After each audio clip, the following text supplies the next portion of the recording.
Ang ating pagkilos ngayon ay malinaw na deklarasyon na hindi tayo papayag na ang kinabukasan ng kabataan at ang bayan ay patuloy na ninanakawan ng mga galit na kapangyarihan. Ang korupsyon sa mga di-umano'y flood control projects ay hindi lamang pagnanakaw ng pondo.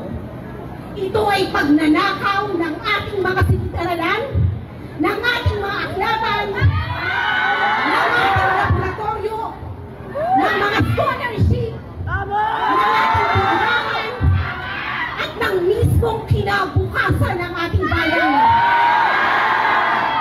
Ang mga korap na opisyal ay nagpapasasa sa pondong dapat ay para sa aming bayan. Kaya nararapat lamang ang ating galit. Pero higit sa galit, hinahamon tayo ng panahon na sama-samang manindigan. Managutin ang may sala sa sistematikong korupsyon at panlalambong. Kasama ang sumbahan! Ang tao, ang bayan, kasama ang sumbahan! Ngayon ay lumalaban! Ngayon ay lumalaban! Ang tao, ang bayan, kasama ang simbahan! Ngayon nandito tayo sa Malolos City, Bulacan upang bigkisin ang pagkakaisa ng taong bayan sa gitna ng malubhang krisis na dinaranas ng mamamayan. Ang pagkakaisa, ang pagbibigkis at pagkilot ng sambayanan ang tanging solusyon upang mapabante ang mamamayan sa ating mapapalagayan. Kaya sa takong ito, samahan ninyo kami sa aming pagmamangsa tunay sa Kapitolyo. Sabay-sabay natin bitbitin ang ating mga panawagan at bigkisin ang ating mga panawagan. Tumutay sa ganap sa pangitid ng pagbabago. Ang tao, ang bayan, kasama ang simbahan. Ngayon ay lumalaban! Ngayon ay lumalaban! Ang tao, ang bayan, kasama ang simbahan! Pagkatuloy natin ang ating marcha!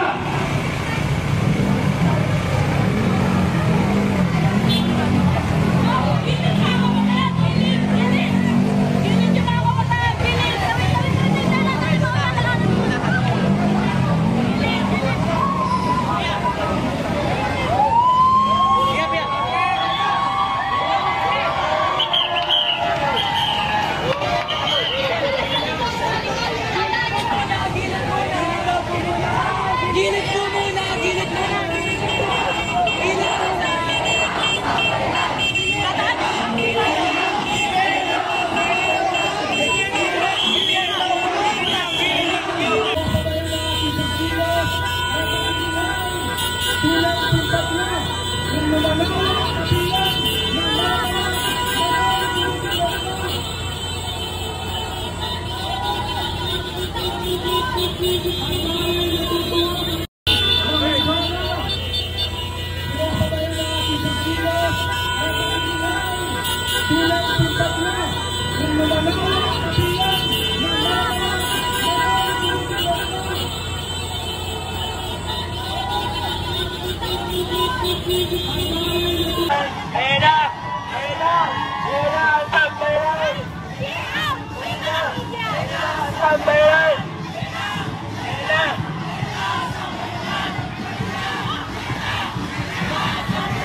Yeah.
ating pamahalaan habang nananatili ang kontrol ng mga political dynasty, mananatiling baon po or nakalubog sa korupsyon ang bansang Pilipinas. Kaya naman po yun po ang panawagan namin mga eskwela ng bayan na even after this campaign, even after this movement, ituloy-tuloy po natin ang pag-hold accountable sa lahat ng nasa gobyerno na corrupt, sa lahat ng korupsyon.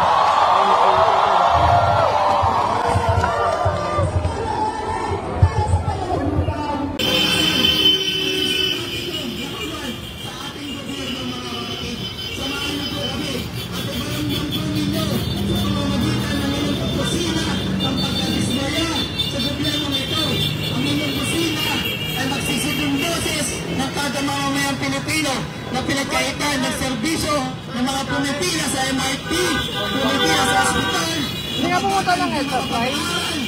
mga kami sa pain. Sino, kapagdamapan ninyo ang boses sa sambayanang Pilipino, baka sakali tayo madrid nila sa ating mga tanod, sa ating mga sakripisyo, upang ang ating mga paghihirap, mga kapatid.